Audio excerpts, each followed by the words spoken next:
Assalamualaikum warahmatullahi wabarakatuh.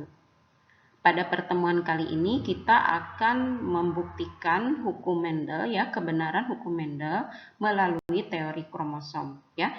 Materi kali ini merupakan pengantar untuk memahami gen-gen terpaut. Sebelum kita mulai belajar, ada baiknya Anda mereview dulu genetika Mendelian ya, terutama hukum Mendel 1 dan hukum Mendel 2. Anda harus paham betul bagaimana latar belakang hukum Mendel 1 dan 2 ini dirumuskan ya. Lalu kemudian Anda juga harus mengerti dari mana rasio 9331 dan 111 ini didapatkan ya. Anda harus tahu persis bagaimana mendapatkan kedua rasio ini. Selanjutnya saya minta untuk mereview lagi mengenai kromosom dan perilaku kromosom saat meiosis. Ya, bagaimana perilakunya itu penting untuk dapat memahami materi yang akan disajikan berikut ini. Ya, kita mulai ya materinya jika Anda sudah mengerti ketiga hal ini ya. Seperti kita ketahui, Mendel meninggal tahun 1804. Sampai 17 tahun kemudian teori atau prinsip-prinsip yang diajukan oleh Mendel itu masih belum diterima oleh kalangan ilmiah. Ya, jadi banyak para ahli yang masih skeptis tentang penemuan Mendel. Barulah di tahun 1903-02 Sutton dan Boveri secara terpisah dapat melihat kromosom dan kemudian merumuskan yang namanya teori kromosom. Ya, di antara teori kromosom tersebut adalah tentang pewarisan sifat ya. Dan dengan teori kromosom tentang pewarisan sifat ini, gen-gen Mendelian faktor hereditas dapat dideskripsikan lebih jelas oleh Boveri dan Sutton ya. Ingat pada zamannya Mendel ini gen belum dikenal ya. Jadi di zamannya belum dikenal gen kromosom, belum ada ya. Bahkan Mendel pun menyebutnya sebagai faktor-faktor hereditas ya. Jadi menurut Sutton dan Boveri, faktor-faktor hereditas yang dimaksudkan oleh Mendel itu sebenarnya memiliki dua lokus posisi yang spesifik di sepanjang kromosom, dan kromosomlah yang mengalami segregasi ya, bukan faktor hereditasnya ya, tapi kromosomnya yang mengalami segregasi. Di sini saya memiliki 3 kariotip dari kromosom. Ini yang pertama kariotip dari kromosom manusia ya, yang ini. Ada 23 pasang kromosom yang terdiri 22 pasang autosom dan 1 pasang kromosom seks ya. Perhatikan sepasang kromosom yang ini ya. Jadi sepasang kromosom ini merupakan kromosom homolog ya, dan sepasang kromosom homolog ini masing-masingnya nanti kita lihat ya, ini terdiri dari 2 sister kromatid ya, 2 kromatid bersaudara. Jadi ada 4 kromatid ya. Perhatikan warna-warna yang dapat dilihat di kromosom ini ya. Kita bisa melihat warna, dan warna-warna ini menunjukkan gen-gen ya, tapi bukan berarti gen ini manusia cuma ada berapa warna di sini ya, bukan seperti itu. Tapi perbedaan warna-warna ini dapat menunjukkan gen ya. Dan seperti dikatakan di sini menempati 2 lokus ya, faktor hereditas menempati 2 lokus. Ingat, sekarang setelah ada Theodore dan Boveri, kita sudah tahu bahwa faktor hereditas itu menempati 2 lokus. Ini maksudnya ya, ini lokus, makanya disebut 2 lokus ya. Jadi untuk satu sifat itu ini ada di dalam 2 lokus ya. Sedangkan yang ini adalah kariotip dari kromosom Pisum sativum ya, tanaman kacang yang digunakan oleh Mendel untuk bereksperimen ya. Sedangkan yang ini yang ketiga, ini kariotip dari Drosophila melanogaster ya. Ada 4 pasang kromosom ya, 3 pasang autosom dan satu pasang kromosom seks ya. Ini kromosom betina dan ini kromosom jantan. Sedangkan pada pisum tadi ini ada 7 pasang kromosom ya. Seperti apa sih bentuk kromosom? Oh ya, ini yang disebut kariotip ini adalah kromosom-kromosom yang ada di dalam inti sel. Ingat ya, pada sel-sel eukariot, kromosom bukan hanya bisa ditemukan di inti sel, tapi di mitokondria juga ada ya, ada kromosom. Yang kariotip ini, yang 23 pasang ini ada di dalam inti sel. Ya, sekarang mari kita perhatikan satu pasang kromosom di sini ya. Satu pasang kromosom homolog ini yang nomor 1 ya, saya ambil. Nah, ini terdiri dari 2 sister kromatid atau 2 kromatid bersaudara ya. Ini kromatid bersaudara 1, kromatid bersaudara 2. Masing-masing dari sister kromatid itu terdiri dari 2 kromatid ya. Nah, kromatid ini kan ada 2 kromatid. Kromatid yang bersaudara adalah 1 dengan 2. Ya, misalnya ini kita urutkan ya dari kiri ke kanan. Ini kromatid 1, kromatid 2, kromatid 3 dan kromatid 4. Kromatid 1 dan 2 bersaudara. Kromatid 3 dan 4 bersaudara.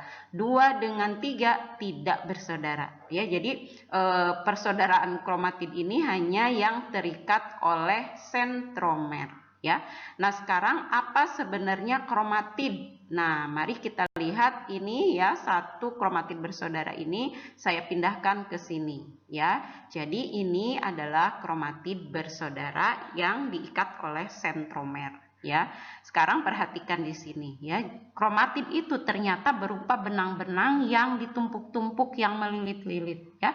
Lilitan itu sebenarnya adalah benang-benang kromatin atau serat-serat kromatin ya. Dan serat-serat kromatin itu adalah DNA yang dililit-lilit oleh protein histon ya. Jadi ingat ya, kromatin itu adalah untaian DNA yang dililit-lilit oleh ditumpuk-tumpuk, dilipat-lipat oleh protein histon ya. Jadi satu kromatid itu sebenarnya adalah satu untaian DNA ya. Satu untaian DNA itu kemudian dililit-lilit supaya memendek menjadi kromatin. Nah, kromatin ini juga dilipat-lipat lagi supaya menjadi serat kromatin. Ya, serat-serat kromatin ini akan tampak di bawah mikroskop ya. Kalau Anda sudah mengamati sel bawang, Anda dapat melihat benang-benang kromatin ini tidak jelas ujung dan pangkalnya, tidak jelas jumlahnya ya. Barulah ketika sel akan masuk membelah ya, ada instruksi untuk sel membelah, benang-benang kromatin ini akan memendek menjadi kromatid ya. Sekarang mari kita lihat bagaimana kromatin itu sebenarnya ya, untaian DNA itu bagaimana sebenarnya bisa dililit-lilit. Kenapa harus dililit-lilit ya? Kita lihat. Jadi satu untaian DNA yang menyusun kromatin itu sebenarnya panjangnya itu bisa mencapai 1 meter ya, satu untai DNA. Ingat, ini DNA mau dimasukkan ke dalam inti sel ya, dan ini terlalu panjang, maka ini DNA digulung oleh protein histon supaya menjadi lebih pendek sehingga membentuk benang kromatin. Tapi ini panjangnya masih sekitar 14 cm. 1 meter menjadi 14 sebenarnya ini pekerjaan luar biasa. Tapi karena ini masih terlalu panjang, kromatin itu dilipat-lipat lagi ya, sehingga membentuk serat atau benang kromatin ya. Benang kromatin inilah yang benang-benang kromatin yang bisa dilihat di dalam di bawah mikroskop ya. Itu kalau Anda sudah pengamatan sel bawang ya, Anda bisa melihat benang-benang kromatin ini. Nah, lalu kemudian ketika sel akan membelah, benang-benang kromatin ini memendek menjadi yang disebut kromatid. Begitu ya, bentuk-bentuk dari sekilas bentuk-bentuk dari kromosom. Untuk lebih jelasnya Anda pelajari di biologi sel ya. Ya, yang Anda lihat ini adalah kariatip dari Pisum sativum ya. Anda harus ingat bahwa ini sepasang kromosom homolog ini terdiri dari dua sister kromatid ya. Anda harus ingat itu. Nah, sekarang saya akan memposisikan kromosom yang ada pada kariotip kromosom yang ada pada Pisum sativum ini untuk persiapan melakukan meiosis ya. Ketika akan melakukan meiosis ya, maka kromosom-kromosom ini akan berbaris di bidang ekuator ya. Kromosom homolog akan berbaris di bidang ekuator. Ini misalnya kromosom yang pertama ya, kromosom yang ini ya, ini 1, kemudian 2 ya, yang ini ya. Kemudian yang ketiga ya, ini ya, dan seterusnya ya sampai yang ke-7. Begitu ya. Jadi pada profase meiosis 1 kromosom homolog yang berbaris di bidang ekuator ya. Kemudian terjadilah meiosis 1 ya. Hasil meiosis 1 itu meiosis 1 memisahkan antara kromosom homolog. Ini ya. Jadi dia dipisahkan. Saya tidak akan menggambar sampai 7, saya gambar saja hanya 3 ya. Jadi didapatkan ini ya, didapatkan 3 kromosom atau 3 kromatid bersaudara ya, yang didapat dari kromosom nomor 1, nomor 2 dan nomor 3 ya. Jadi ada 2 ya ini, dan isinya sama karena ini homolognya. Jadi ini didapat dari sini dan yang ini didapat dari sini ya. Ini ada 3 juga ya. Kemudian masing-masing sel ini mengalami meiosis 2 ya, mengalami meiosis 2. Meiosis 2 memisahkan kromatid bersaudara ya. Jadi kromatid bersaudara ini akan terpisah ya. Nah, ini ya. Jadi tinggal ada 3 kromatid yang berasal dari kromosom 3 kromosom ya, 1, 2, 3. Demikian juga yang ini ya. Ini ada juga 1, 2, 3. Ini juga demikian ya, 1, 2, 3 ya. Jadi inilah yang disebut gamet ya. Jadi meiosis ini merupakan proses pembentukan gametogenesis. Kalau sel sperma ini keempat sel ini, jadi 1, 2, 3, 4 menjadi 4 sel ini semuanya keempat-empatnya menjadi sel sperma. Tapi kalau pada sel telur yang 3-nya menjadi oosit ya. Anda tentu ingat itu ya. Jadi 1 badan polar dan 3 oosit itu pada sel telur ya. Nah, buat Anda yang suka bingung dengan 2N dan N, 1N ya, diploid dan haploid, ingat pasti Anda juga harus mengingat lagi mitosis. Itu sering Anda hafalkan bahwa mitosis menghasilkan pembelahan yang menghasilkan sel anakan 2N bersifat diploid, sedangkan meiosis hasil anakannya 4 sel dan sifatnya haploid, begitu ya. Nah, sedangkan N itu menunjukkan set kromosom. Misalnya ini pada Pisum sativum ada 7 pasang kromosom homolog ya, itu disebut 2N. Jadi ada 7 pasang kromosom homolog yang berbaris seperti ini di bidang ekuator. Nah, lalu kalau kromosom manusia itu ada 23 pasang ya, 23 pasang kromosom homolog, maka ini jumlahnya sampai ke nomor 23 ya, terdapat 23 pasang kromosom homolog itu bersiap di bidang ekuator untuk menjalankan meiosis, begitu ya. Lalu dengan meiosis 1 didapatkanlah 2 anakan. Sebenarnya tidak langsung menjadi anakan ya, karena prosesnya sangat cepat, dari sini langsung meiosis 2. Tapi supaya Anda punya gambaran seperti ini ya, nggak apa-apa dikatakan jadi menjadi 2 anakan sel ya, tapi ini sangat temporary anakan selnya, dan masing-masing terdiri dari 1 set kromosom ya. Ini diploid terdiri dari 2 set kromosom. Ini haploid terdiri dari 1 set kromosom. Lalu terjadi lagi meiosis 2. Meiosis 2 memisahkan antara kromatid bersaudara ya. Jadi totalnya karena ini asalnya dua sel ya, menjadi masing-masing menjadi 2, jadi total menjadi 4 sel. Lalu ini disebut apa? Jika ini diploid, haploid, yang ini disebut apa? Ya, ini yang sering membingungkan. Nah, ternyata ini juga disebut haploid. Nah, kita lihat ini ya. Ini memperlihatkan pembelahan meiosis ya. Tapi kita perhatikan di sini ya. Jadi sel indukannya itu terdiri dari 2N ya, diploid. Tapi diploidnya itu terdiri dari 4 kromatid ya. Kemudian sel membelah ya, meiosis 1. Maka sel ini sekarang hanya punya 1N, 1 set kromosom atau disebut haploid, tapi terdiri dari 2 kromatid.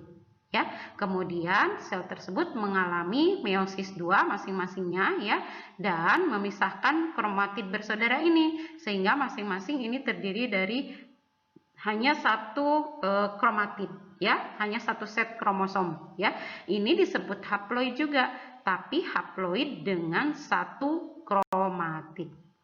Dan perlu Anda tahu bahwa sel telur Anda sebelum bertemu, ini perhatikan ya, yang merah itu kromosom dari ibu dan yang biru ini kromosom dari ayah ya. Nah, sebelum sel gamet jantan dan gamet betina ini bertemu, kedua gamet itu masih jumlahnya masih 1 set. Baru setelah masuk ke fertilisasi terbentuk zigot, di saat itu pula terjadi replikasi DNA ya. Ini jadi ada yang pucat, ini adalah kopi dari masing-masing kromatid ini. Asalnya hanya seperti ini ya, seperti itu. Jadi jangan bingung lagi ya sekarang. Jadi sebenarnya sperma kita itu cuman sperma sel telur, isinya itu sebenarnya bukan lagi setengah set jumlah kromosom ya, bukan lagi 1 set kromosom, tapi setengah set kromosom. Tapi setengah set kromosom itu tetap disebut haploid karena itu terdiri dari 1 kromatid, dan 1 kromatid tersebut akan segera diduplikasi ya, dibuat kopinya ketika terjadi ketika zigot sudah terbentuk ya, sesaat setelah fertilisasi terjadi. Anda tentu saja masih ingat dengan gambar ini ya. Ini adalah gambar yang memperlihatkan salah satu dari eksperimen Mendel, persilangan dihibrid antara tanaman Pisum sativum yang memiliki biji warna kuning, bentuknya bulat, dengan biji warna hijau, bentuknya kisut ya. Di sini dituliskan gametnya hanya ada 1 tipe gamet dari masing-masing parental, yaitu yang ini Y besar R besar, sedangkan yang satunya Y kecil R kecil. Lalu Mendel menyilangkan F1-nya dengan sesamanya ya.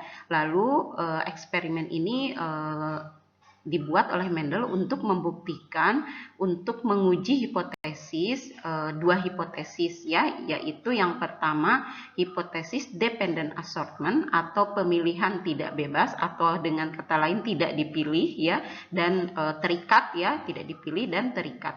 Kemudian hipotesis independent assortment, ini dipilih secara bebas. Maksudnya dipilih secara bebas itu di sini kan ada Y besar, Y kecil, R besar, R kecil. Artinya ini akan Y besar akan bisa diturunkan dengan R besar ataupun dengan R kecil ya, dan Y kecil akan diturunkan dengan R besar ataupun R kecil ya, gametnya ya. Sedangkan kalau yang dependent assortment, maka gamet yang diturunkan itu akan sama dengan parentalnya, yaitu Y besar R besar dan Y kecil R kecil ya. Cuman 2 kalau gamet yang dihasilkan dengan independent assortment itu hipotesisnya Mendel akan muncul 4 gamet, yaitu Y besar R besar, Y besar R kecil, Y kecil R besar, dan Y kecil R kecil. Lalu berdasarkan hasil eksperimennya didapatkan rasio fenotip dari persilangan F1 yang disilangkan dengan sesamanya ini menghasilkan rasio 9331. Anda sudah tahu ya. Nah, kemudian berdasarkan rasionya ini maka Mendel menyimpulkan bahwa hipotesis independent assortment lah yang benar. Lalu bagaimana teori kromosom dapat menjelaskan hipotesis Mendel ini? Ya, seperti dikatakan sebelumnya bahwa setelah hampir 20 tahun Mendel meninggal, masih banyak masyarakat ilmiah belum bisa menerima prinsip-prinsip yang diajukan oleh Mendel. Sampai akhirnya teori kromosom muncul dan dijelaskan oleh Bouverie dan Sutton, ya. Bouverie dan Sutton kemudian berdasarkan teori kromosom memetakan, mensimulasikan gen-gen ini di dalam kromosom. Simulasi yang pertama adalah meletakkan gen Y dan R di dalam kromosom yang berbeda. Perhatikan ini ya, Y dan R berada di kromosom yang berbeda, ya. Dalam kasus ini Y ada di kromosom yang kedua dan R ada di kromosom yang pertama, ya. Jadi seperti ini gambarnya. Ini untuk R besar dan ini untuk Y besar, ya. Dalam gambaran ini di sini seperti itu. Lalu kemudian untuk yang homozigot resesifnya yang ini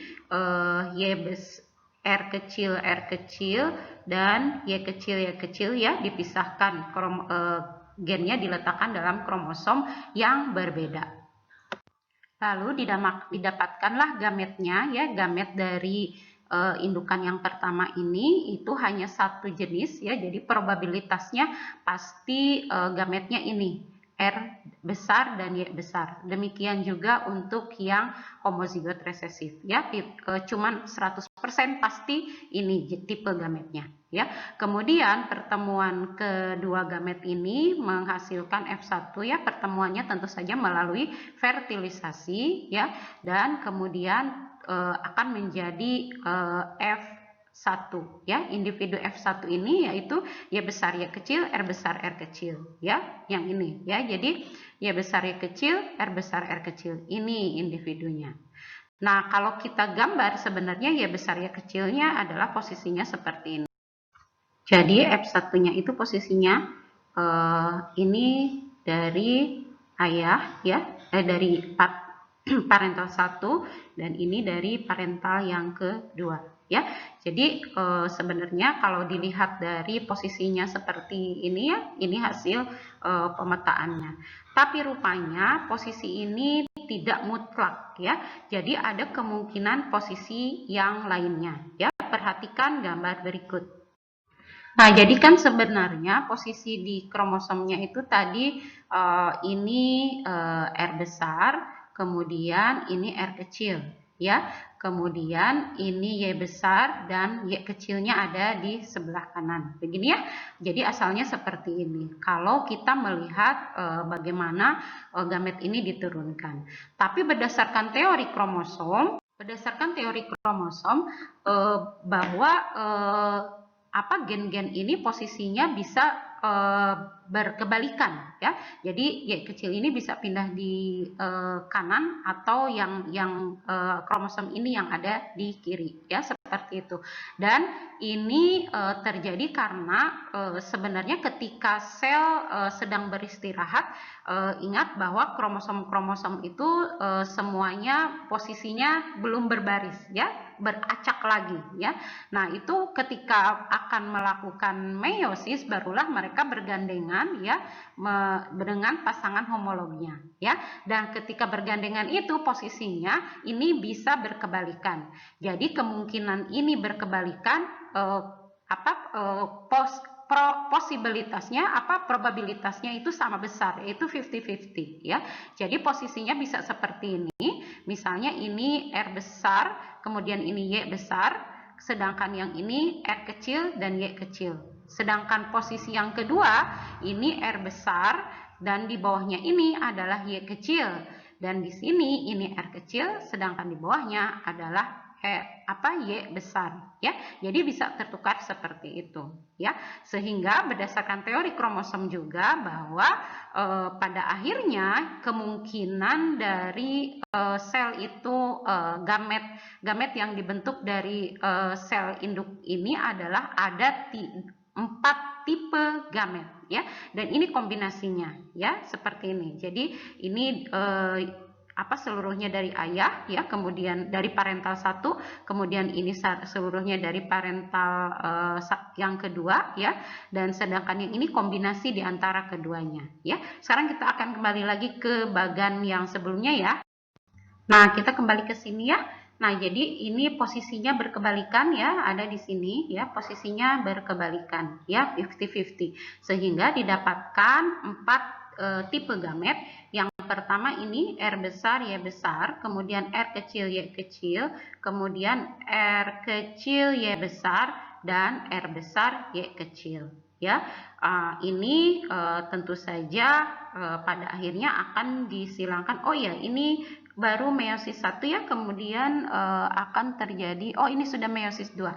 Jadi pada akhirnya ini rasionya adalah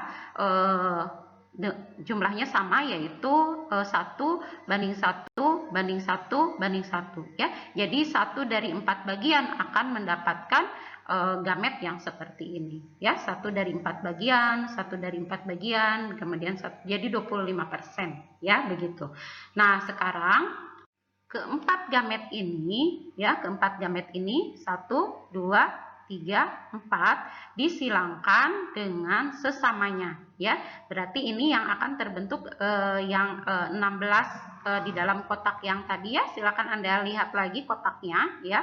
Anda buka lagi kotaknya dan di situ ada 16 16 genotip, ya. Jadi di sini diletakkan dari induk gamet dari induk 1, kemudian di sini gamet dari induk 2, dan diperolehlah rasio 9331, ya.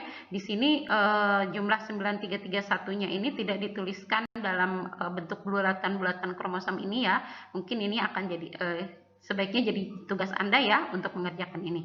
Tapi sebelum Anda membuat tugas, kita lihat dulu lebih detail bagaimana proses ini terjadi. Kita akan belajar untuk hal yang sama, tapi menyilangkannya bukan dengan secara self, tapi secara test cross. Jadi F1 akan saya silangkan dengan secara test cross, yaitu dengan Y kecil, Y kecil, R kecil, R kecil, ya.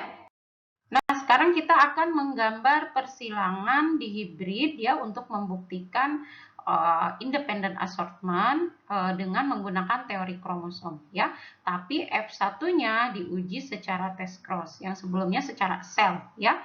Kemudian yang pertama-tama harus kita tuliskan dulu adalah parental, genotip parentalnya dulu, Y besar, Y besar, R besar, R besar, disilangkan dengan Y kecil, Y kecil, R kecil, R kecil, ya. Kemudian ini di dalam kromosom posisinya gen Y itu anggaplah di kromosom nomor 1, kemudian ini R, kemudian satunya lagi ini Y, dan R, begitu, ya.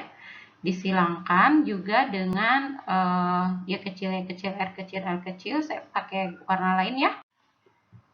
Dan ini Y kecil, Y kecil, kemudian R kecil, R kecil, ya. Kalau gametnya ada 3, misalnya Y kecil, Y kecil, R kecil, R kecil, A kecil, A kecil, kalau terhibrid berarti digambarkan di bawahnya, ya, bukan di sampingnya, jangan salah, ya.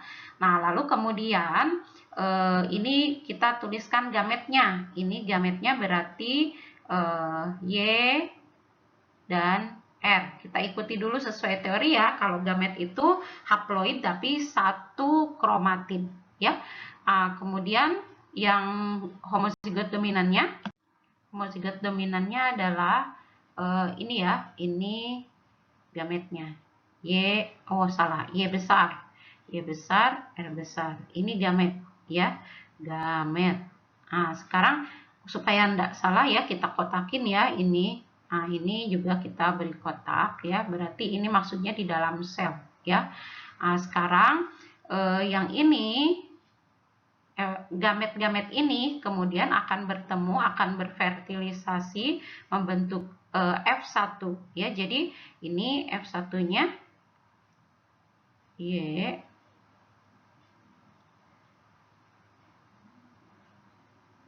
R, kemudian ini satunya lagi ini Y kecil dan R kecil ya. Loh kok Bu ini kromosom kromatidnya jadi masing-masing jadi ada 2. Nah, setelah berfertilisasi terbentuk zigot, sel kan akan mempersiapkan diri untuk melakukan mitosis ya. Masuk dulu fase istirahat ya, fase istirahat yang dimulai dengan G1. Pasti Anda ingat ya, dibuka lagi buku mitosisnya, fase S kemudian G2. Nah, di G1 itu terjadi duplikasi kromosomnya sehingga kromosomnya kembali menjadi 2 ya. Nah, posisi gen F1, posisi gennya ini ya, Y besar, Y kecil, R besar, R kecil ya. Belum tentu seperti ini karena ada 2 kemungkinan dan kemungkinannya ini peluangnya besar ya, 50-50 dengan posisi yang ini. Jadi Y besar, kemudian R besarnya di sini, dan ini justru R kecilnya di sini, dan ini Y kecil ya. Nah, kemungkinan ini peluangnya sama besar ya. Peluangnya untuk posisi kromosom yang ini sama aja dengan sini ya. Genotipnya pun baik yang ini maupun yang ini sama-sama Y besar, Y kecil, R besar, R kecil. Ya, jadi biarpun seperti ini genotipnya sama, Y besar, Y kecil, R besar, R kecil. Karena ketika Anda menuliskan seperti ini, R besarnya harus di depan ya. Nah, jadi ini sebenarnya sama ya. Nah, sekarang ketika F1 ini sudah dewasa, berarti siap juga melakukan gametogenesis, ya, pembentukan gamet melalui pembelahan meiosis, ya. Ini meiosis yang pertama, kemudian ini juga ya, yang pertama, kemudian ini meiosis yang kedua, begitu ya. Ini harusnya lurus ya, nih harusnya begitu. Nah, ini meiosis yang kedua. Kemudian ini juga, di sini juga ini meiosis yang kedua, meiosis 2 ini ya. Jika begitu, kenapa belok-belok? Nah, sekarang berarti gametnya adalah ada 4 tipe ya. Yang pertama adalah yang ini dulu ya. Ini 1, kemudian ini 2 ya. Sebenarnya ini juga bisa ya, cuman karena ini sama jadi ini tidak kita hitung. Ini 1, 2, kemudian ini 3 dan ini keempat ya. Jadi ini gamet F1, gamet F1 yang tadi gamet parental ya, yang ini gamet parental. Nah, berarti ini gamet F1 nya itu, ingat ya, cuma 1 kromatid. Berarti Y, kemudian R, Y besar, R besar, ini gamet yang pertama. Nah gitu. Kemudian gamet yang keduanya adalah Y besar, Y kecil, R kecil. Y kecil, kemudian R kecil. Kemudian gamet yang ketiganya adalah ini R kecil. Saya siapkan untuk gamet yang keempat ya. Ini Y kecil. Ini Y besar. Nah, ini satu sel juga. Kemudian ini Y kecil dan ini R besar. Ya, seperti itu. Jadi, kita punya 4 gamet F1. Nah, tadi F1-nya ini disilangkan dengan homozigot resesif. Ya, yang seperti ini. Ya, berarti ini semua gametnya akan difertilisasi oleh gamet yang ini. Ya, pertemuan gamet F1 akan bertemu dengan gamet Y kecil R kecil. Maka F2-nya adalah ya genotip. Sekarang F2-nya kita masukkan dulu di dalam kromosom ya. Klik lagi ke sini. Saya siapkan dulu kotaknya, ada 4. Kemudian saya siapkan juga kromosomnya yang warna hitam dulu ya, yang warna hitam supaya tidak pusing. Ini Y besar, kemudian ini R besar, ya. Kemudian oh ya sudah ini Y kecil, R kecil, ya. Kemudian ini ya dari sini ya Y kecil, kemudian R kecil, ditambah dari sini ya terfertilisasi Y kecil, R kecil, dan yang ini saya siapkan ini dari sini dulu ya. Jadi Y kecil, kemudian R kecil, yang ini saya siapkan di sini. Ini juga sudah saya masukkan dari sini ya. Anda semoga tidak bingung ini ya, R kecil dari situ, kemudian ini Y kecil dari sini. Nah, sekarang saya akan lengkapi dengan yang ini ya. Oke.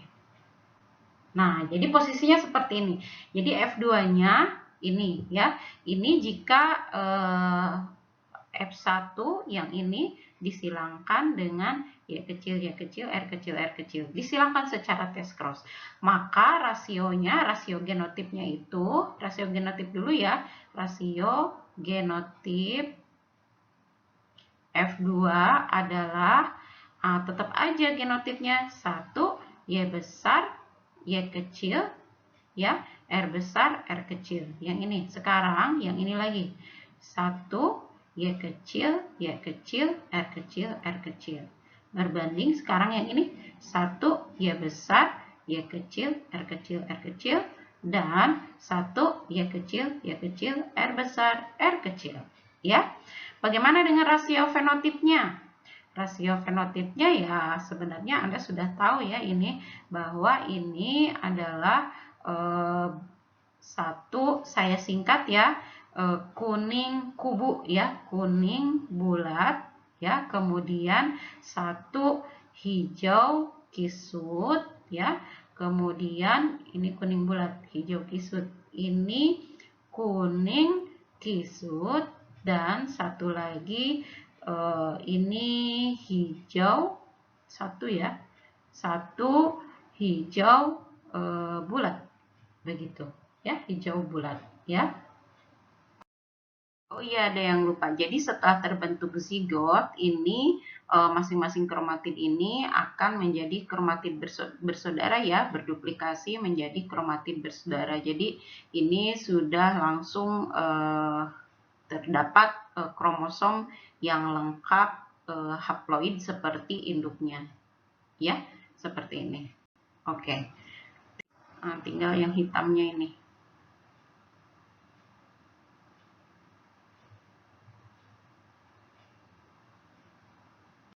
Nah, jadi begitu ya. Jadi ini F2-nya ya, F2 dengan posisi kromosomnya seperti ini. Jadi hukum independent assortment itu terbukti ya, terbukti memang telah dengan adanya pemilihan alel secara bebas. Jadi Y besar bisa berpasangan dengan baik dengan R besar maupun dengan R kecil ya. Kemudian Y kecil juga bisa berpasangan dengan R kecil maupun dengan R besar. Nah, ada satu pertanyaan, ini Anda harus pikirkan baik-baik ya, tapi kalau Anda mengerti, Anda dengan mudah akan bisa menjawab ini. Dan pertanyaan ini silakan dituliskan di kolom komentarnya ya, tulis di kolom komentarnya ya. Nah, ini lihat, ini kan kromatid ya, satu kromatid, kemudian ini kromatid bersaudara. Ini kromatid dengan kromatid bersaudaranya ya. Nah, untuk yang parental ya, untuk yang homozigot dominan ya, saya cuma bertanya yang ini. Apa sebenarnya gen yang ada di sini? Ya, gen apa yang ada di sini? Oh, maksud saya alel apa yang ada di sini, ya. Kemudian lagi di sini ya, di F1, ya. Alel apa yang ada di sini? Ya, alel apa yang ada di sini, ya. Kemudian yang F2 saya pilih satu juga ya. Yang ini, ya. Oh, jangan deh, yang ini. Nih, alel apa yang ada di sini, ya. Kan tadi ini satu kromatid, ya, kemudian jadi ada dua kromatid kan. Nah, apa alelnya di sini kalau mau dituliskan? Ya, jawab di kolom komentar. Berarti ada 3 pertanyaannya ya. Dan berikan alasannya ya. Jadi jangan hanya menyebutkan alelnya, tapi Anda juga harus menyebutkan alasannya ya. Mungkin akan sedikit saya review dari bagian persilangan ini ya. Jadi kita telah melakukan persilangan dihibrid ya, yang diletakkan dalam kromosom ya, dan gen-gennya diletakkan dalam kromosom yang berbeda ya, seperti contoh ini. Parentalnya Y besar Y besar R besar R besar disilangkan dengan Y kecil Y kecil R kecil R kecil ya. Ini gen Y dengan gen R diletakkan pada kromosom yang berbeda ya. Yang pertama Y diletakkan pada kromosom yang pertama, kemudian yang kedua gen R diletakkan pada kromosom yang kedua. Kalau di contoh sebelumnya, maksudnya di pembuktian yang sebelumnya, yang F1-nya disilangkan dengan sesamanya, ini ditukar ya, R-nya ada di atas ya, di kromosom yang satu. Tapi nggak masalah, ini 1, 2, karena posisinya hanya 2, ini tidak masalah ya. Jadi kebenarannya tetap dapat hasilnya sama ya. Sekarang di sini setelah kita menentukan parental genotipnya, kemudian menuliskan genotip dalam kromosom ya, ini 2. Nah, lalu kita menentukan juga gametnya. Gametnya adalah Y dan R, ini juga YR maksud saya, gamet parentalnya YR, Y besar R besar dan Y kecil R kecil juga digambarkan dalam kromosom ya.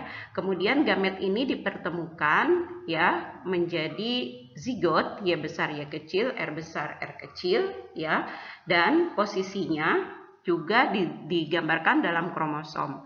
Nah, tapi karena di dalam kromosom ini terdapat 2 kemungkinan posisinya, jadi kita di sini menggambar 2 kotak ya, bukan berarti ini hasilnya ada 2 macam, bukan, tapi possibility-nya apa, kemungkinannya ada 2. Dan kemungkinan kedua-duanya kemungkinannya sama besar ya kemungkinannya. Jadi ini Y besar Y kecil, F1-nya kan jadi Y besar Y kecil, R besar R kecil ya. Ini pertama gen dominan dari kedua gen itu ada di sisi yang sama. Ini perhatikan gen dominan Y besar dan maksud saya alel dominan ya, alel dominan ada di sisi yang sama ya. Sedangkan di kemungkinan yang kedua alel dominan ada pada posisi yang berseberangan, Y besar dengan R besar. Ini Y besar dengan R besar ya, ada pada sisi yang sama.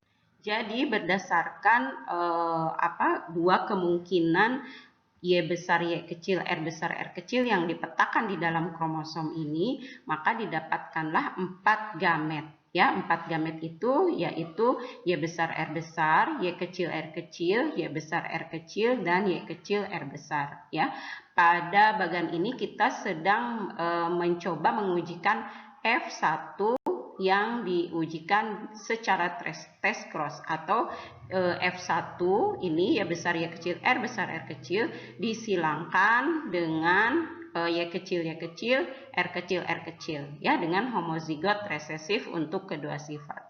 Gamet dari ini adalah yang ini ya, sama dengan gamet yang ini, ya. Jadi Y kecil dan R kecil. Maka pertemuan antara gamet dari induk homozigot resesif dengan gamet dari F1, kita mendapatkan F2 dengan rasio genotif seperti ini. 1 Y besar Y kecil R besar R kecil, 1 Y kecil Y kecil R kecil R kecil, 1 Y besar Y kecil R kecil R kecil, 1 Y kecil Y kecil R besar R kecil, ya. Rasio genotipnya itu. Dan ini juga bisa bukan bisa ya, dan ini juga diletakkan dalam kromosom, ya. Jadi pertama yang harus Anda lakukan adalah menentukan dulu kromosomnya, ya, meletakkan dulu kromosomnya. Ini baru kemudian menentukan genotip. Maaf, tadi saya genotip dulu, ya. Nah, jadi letakkan dulu gen-gen hasil pertemuan gamet F1 dengan ini gamet dari homozigot resesif, ya. Dan ini hasilnya, baru kemudian tentukan genotip F2-nya. Ya, setelah itu baru tentukan rasio fenotip dari F2, ya. Dan ini hasilnya, ya, warna kuning biji bulat, ya, warna kuning bentuk bulat, warna hijau bentuk kisut, warna kuning bentuk kisut, dan biji warna hijau bentuknya bulat, ya, dengan rasio 1:1:1:1, ya. Nah, sekarang kita akan membuktikan juga posisi Y dan R dengan posisi yang lainnya, ya. Kita lihat. Nah, jadi kan tadi kita sudah belajar untuk memetakan gen Y dan gen R yang berada pada kromosom yang berbeda, ya. Jadi gen Y dan gen R, yang gen Y diletakkan di kromosom yang pertama, sedangkan gen R diletakkan pada kromosom yang kedua. Nah, selanjutnya kita akan belajar posisi yang gen YR yang lain, ya. Jadi ini juga masih berdasarkan teori kromosom. Jadi kemungkinan kedua yaitu gen Y dan gen R berada pada kromosom yang sama, ya, seperti ini. Jadi kromosom yang keduanya ini kosong, ya. Sebenarnya bukan kosong, ya, ini pada kenyataannya, cuma kita tidak sedang memperhatikan gen-gen yang ada di kromosom yang kedua ini, ya. Jadi kita hanya memperhatikan di kromosom yang ada di nomor 1, ya. Seperti apa hasil persilangan yang ini, kita akan bertemu lagi untuk membahas ini di materi selanjutnya, yaitu pautan atau gen-gen terpaut atau link gens, ya. Sebelum melihat materi selanjutnya, ada baiknya Anda membuat dulu tugas ini, ya. Buatlah bagan persilangan dengan menggambarkan posisi gen dan alelnya, ya. Posisi gen dan alelnya dalam kromosom itu harus digambarkan, ya. Untuk parental Y besar R besar dan Y kecil R kecil di mana F1-nya disilangkan secara self cross. Sebagian tadi sudah dibahas, ya. Anda tinggal menyelesaikan sampai F2-nya, ya. Jadi tentukan rasio F2-nya, rasio genotipnya, ya, rasio genotip F2-nya, ya. Dan tugas ini ditulis tangan, ya, ditulis kemudian difoto PDF. Buatlah sehingga Anda mengerti dengan tugas Anda, ya. Kalau sudah selesai, ya, silahkan diupload di Google Classroom di folder yang sudah tersedia, ya. Demikian materi kali ini. Sampai jumpa di materi berikutnya. Tetap sehat, tetap semangat. Assalamualaikum warahmatullahi wabarakatuh.